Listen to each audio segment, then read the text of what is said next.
Bueno, buenas tardes a todas. Estamos empezando la clase nuevamente y vamos a rezarle al Espíritu Santo para poder entender bien todo, ¿verdad? Ven, oh Santo Espíritu, llena los corazones de tus fieles y enciende en ellos el fuego de tu amor. Envía tu Espíritu y serán creados y renovarás la faz de la tierra. Oh Dios, que instruiste los corazones de tus fieles con la luz del Espíritu Santo, hacenos conocer las cosas rectas y gozar siempre de sus divinos consuelos. Por Jesucristo nuestro Señor. Amén. Amén. Bueno, entonces nos habíamos quedado en el versículo 15 del prólogo de San Juan, ¿verdad? Entonces dice, Juan da testimonio de él y clama. Este era de quien yo dije, el que viene después de mí ha sido antepuesto a mí, porque existía antes que yo. Pues de su plenitud todo hemos recibido y gracia por gracia.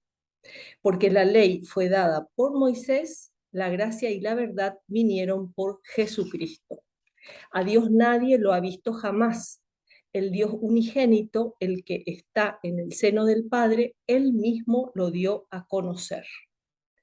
Bueno, y con esto, con esta lectura termina el prólogo. Entonces ahora vamos a comentar, ¿ya?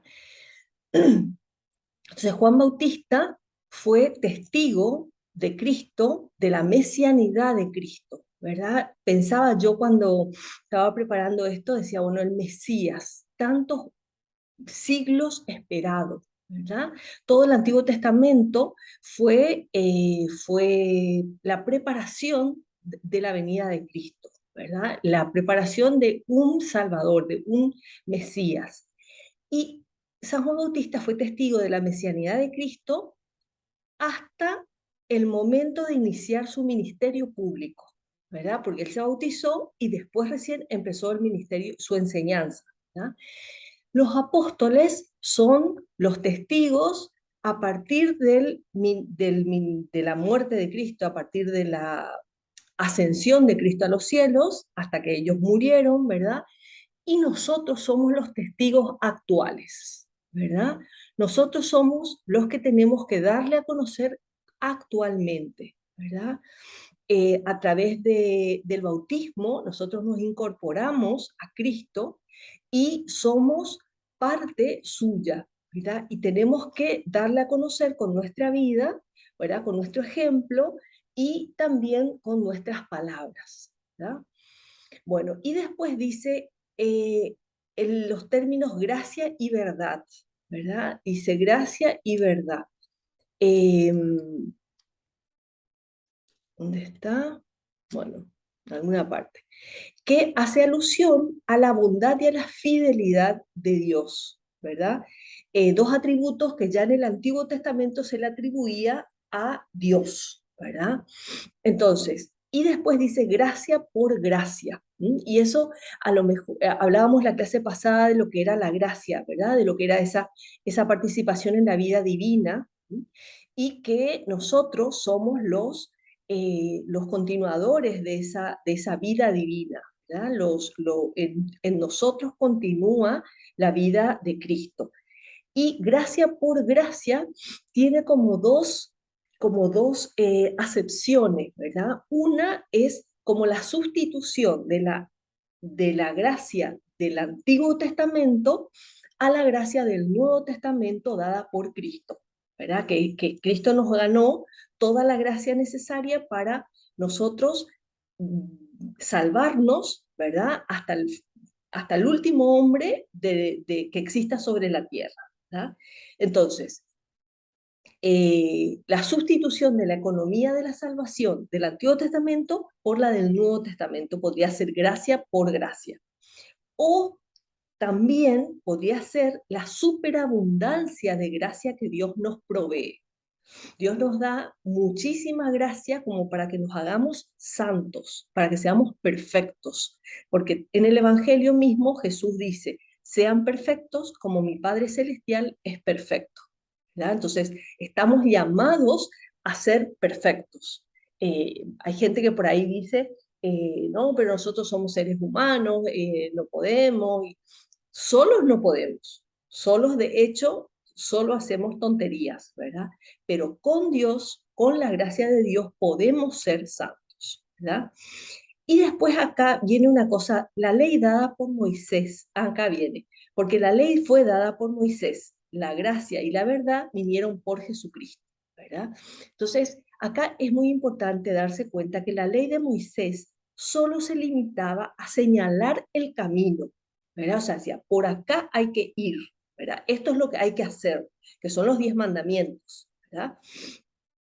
Y mientras que Cristo es el primer lugar donde se le nombra a Jesucristo, siempre antes decía el verbo, ¿verdad?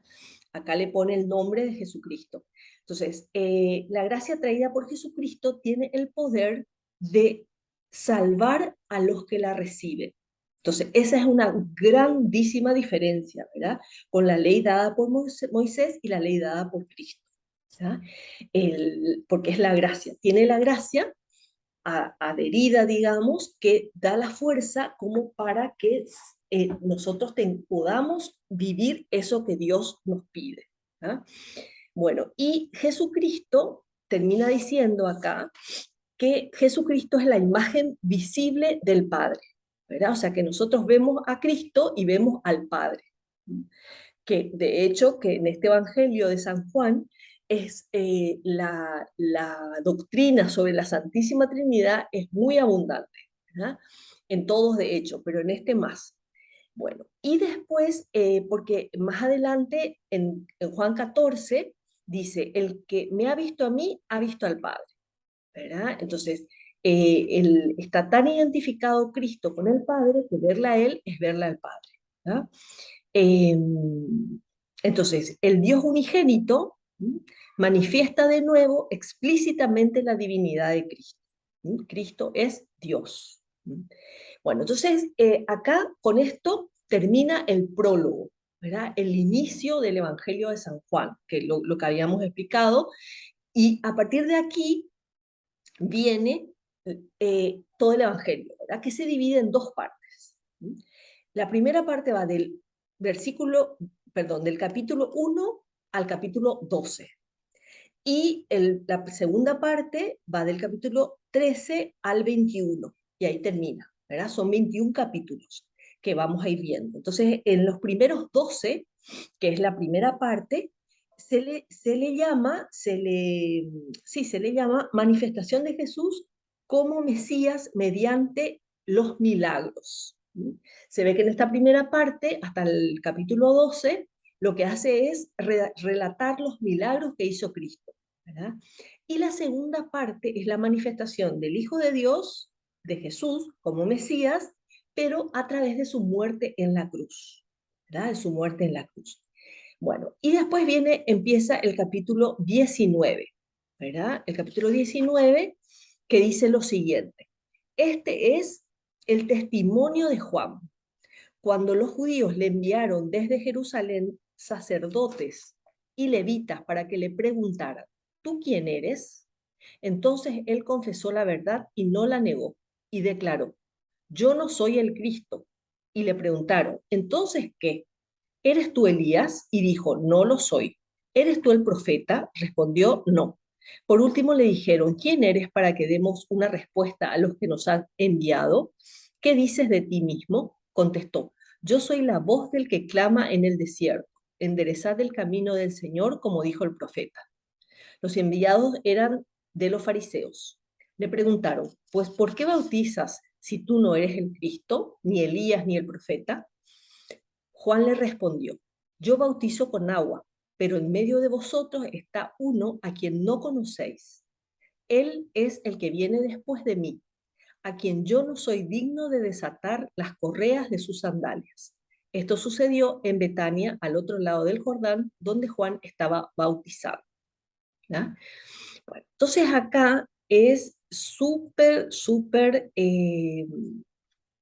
rico todo lo que Juan dice, ¿verdad? Empieza con el testimonio de que él es el precursor del Mesías, ¿verdad? Él está precediendo, después de él ya viene el Mesías, ¿verdad? O sea, es como decir, aquí se acaba, ¿verdad? Lo que decíamos, él es el último profeta del Antiguo Testamento.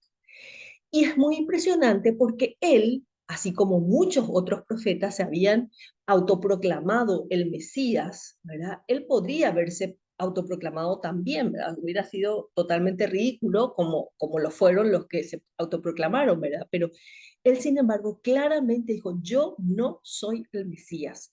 Pero para eso se necesita mucha humildad, ¿verdad? Mucha humildad para decir, yo no soy el que ustedes están esperando, yo no soy el capo, ¿verdad? Eh, entonces, eh,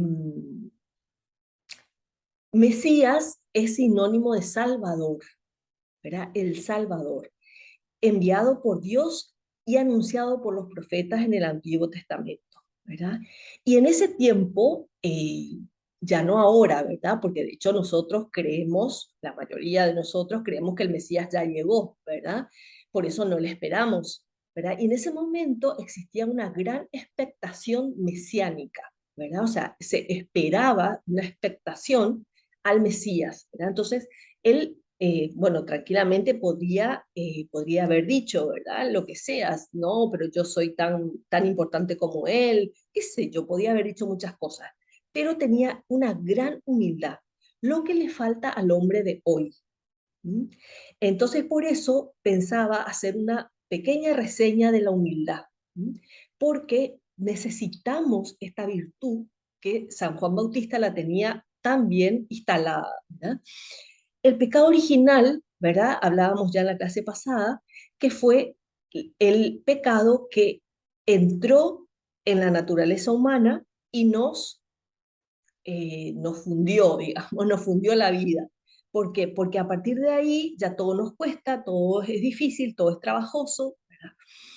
Seréis como dioses, ¿verdad? Le dijo el demonio, ¿verdad? En forma de serpiente, le dijo a Eva, a Adán y a Eva, seréis como dioses si coméis del árbol del bien y del mal. ¿Mm? Y bueno, eso, cuando les dijo esto, eh, justamente ahí les dijo, van a ustedes poder decidir qué es lo que está bien y qué es lo que está mal. ¿Ya? Y eso les atrajo mucho, porque eso es ser Dios. ¿Mm? En definitiva, en síntesis, es ser Dios. Y le ofendieron a Dios, le desobedecieron, cometieron el pecado, ¿verdad? De desobedecerle por soberbia. ¿Mm? Ese es el pecado original, ¿verdad? A veces la gente dice, fue un pecado de comer la manzana, no sé qué, y en realidad sí, esa es la materialidad, pero la moralidad del acto es que le desobedecieron por soberbia, por querer ser como dioses, ¿verdad? Y después está el demonio, el ángel malo, ¿verdad? El ángel que siendo ángel no quiso servir a Cristo hombre, ¿verdad? Cristo Dios y hombre. Entonces dijo, no te serviré. ¿Mm? Cuando Jesús le pidió que le sirva, le dijo, no te serviré. No serviam, ¿verdad? No te serviré. Y ahora el hombre actual no quiere servir. ¿Mm? No quiere servir, no quiere ser dependiente de Dios. ¿Mm? En su segunda encíclica, el Papa Francisco nos recuerda que uno de los porqués más profundos de la humildad, o sea, ¿por qué tenemos que ser humildes los seres humanos? Porque no somos Dios. ¿Mm? No somos Dios y sobre todo que somos criaturas y Dios es nuestro dueño. ¿Mm? Somos seres creados por Dios y Dios es nuestro dueño. Entonces, esa realidad es muy importante para darnos cuenta de que dependemos de Dios, o sea, Dios nos regaló la libertad. A Dios le identifica el amor y al hombre le identifica la libertad. ¿Mm?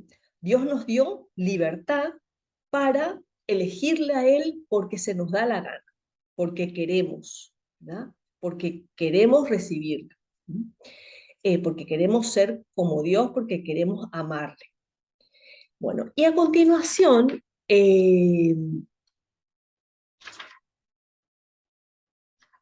dice la razón por la que viene. Seguimos leyendo. Entonces al día siguiente vio a Jesús venir hacia él y dijo, he aquí el Cordero de Dios que quita el pecado del mundo. Este es de quien yo dije, después de mí viene un hombre que ha sido antepuesto a mí porque existía antes que yo. Yo no le conocía, pero he venido a bautizar en agua para que él sea manifestado a Israel. Y Juan dio testimonio diciendo, he visto el Espíritu que bajaba del cielo como una paloma y permanecía sobre él. Y yo no lo conocía, no le conocía, pero el que me envió a bautizar en agua me dijo, sobre el que veas que desciende el Espíritu y permanece sobre él, ese es quien bautiza en el Espíritu Santo. Y yo he visto y he dado testimonio de que este es el Hijo de Dios. Al día siguiente, a ver, ahí ya sigue con la vocación de los primeros discípulos. Entonces, él claramente dice dos cosas, que él no es el Mesías y que su bautismo es de conversión, ¿verdad? El bautismo de Cristo es de hacernos hijos de Dios, ¿verdad? De darnos la gracia, pero que el suyo, desde el Espíritu Santo, ¿verdad? Pero que el suyo es solamente de conversión. Entonces, otro tema importante en nuestra vida de cristianos es la conversión, ¿verdad? Es el cambio de vida, cambio de vida. O sea, no podemos conformarnos, ¿verdad? O sea, yo ya llegué a un nivel de vida cristiana X, ¿verdad? Tengo que luchar siempre por parecerme a Cristo, ¿verdad? Por parecerme a Cristo. No es una vida, un intento de un ir tirando, ¿verdad? Como ir tirando, ir, bueno, hago lo que puedo. O sea, sí, siempre voy a hacer lo que puedo, pero con la gracia de Dios, ¿verdad? Con la fuerza de Dios, todo lo puedo y puedo ir mejorando. La conversión no es solamente pasar de lo bueno a lo malo. ¿Mm? Hay gente que dice, bueno, si sos un borracho, si sos un drogadicto, si sos un asesino, bueno, te tenés que convertir, tenés que cambiar de vida. Pero si simplemente sos una persona que lucha, que más o menos que tiene una familia, que trata de hacer las cosas bien, bueno, no tenés que convertirte. Y eso no es verdad. Cada uno tiene que convertirse a su nivel, ¿verdad? Por ejemplo, tenemos que cambiar de lo bueno a lo mejor. ¿Mm? O sea, tengo que buscar alcanzar ser mejor de lo que soy, o sea, la mejor versión de mí misma. ¿Mm? Y eso es la conversión, ¿verdad? Ser mejor persona, ser mejor cristiana, ser mejor esposa, ser mejor hermana, ser mejor madre, ser mejor amiga, ¿verdad? Ser mejor vecina, ¿Mm? O sea, convertirme en ser una mejor persona. ¿Mm? Según el Vaticano II, ¿verdad? Los cristianos estamos invitados a vivir la penitencia interior, ¿verdad? La penitencia interior y la penitencia exterior. ¿Mm? Así como San Juan Bautista nos llama a la conversión, ¿verdad? Entonces, la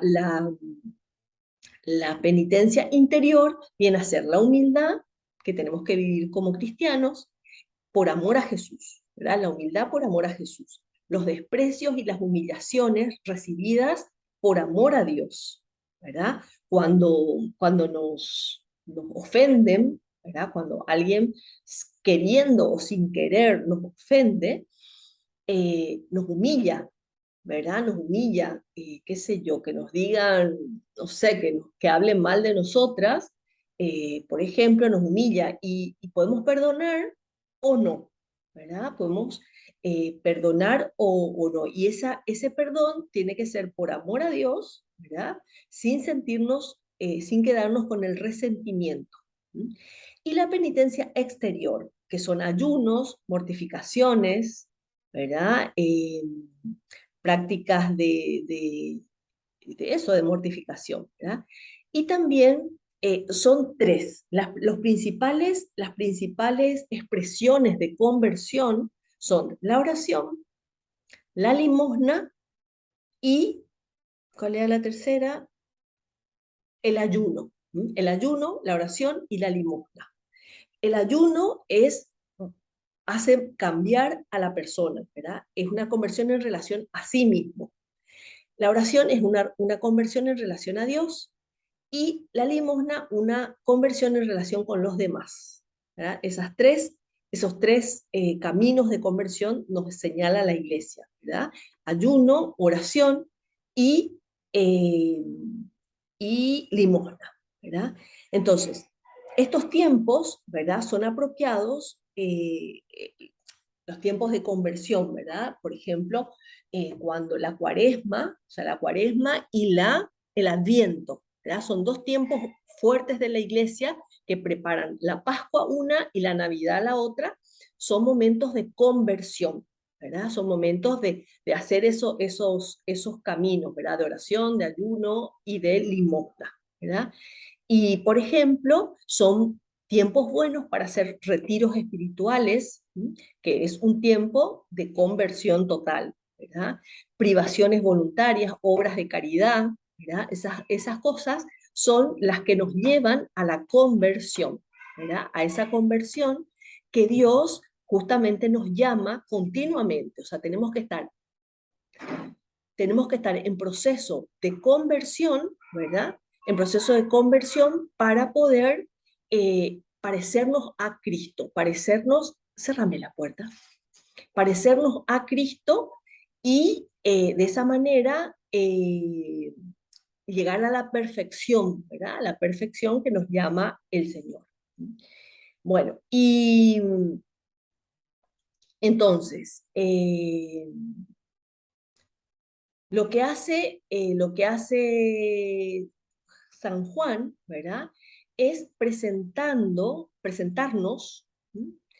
El modelo de cómo tenemos que ser los cristianos, que creemos en Cristo, ¿verdad? Bien, habiendo visto y creído en Cristo. Tenemos que dar ejemplo de vida, ¿sí? Testimonio con la palabra, ¿verdad? Y el bautismo, no, perdón, a través del bautismo recibimos al Espíritu y por eso tenemos que dar ejemplo de vida cristiana, ¿verdad?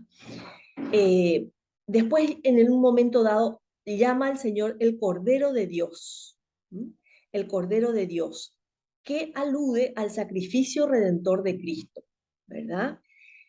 Isaías había comparado los sufrimientos del siervo doliente en el Antiguo Testamento con el Mesías, ¿verdad? Entonces el sacrificio del Cordero es ese sacrificio del siervo doliente, ¿verdad? Y nosotros en la misa, ¿verdad? Antes de la comunión, lo que hacemos es repetir esa frase, ¿verdad?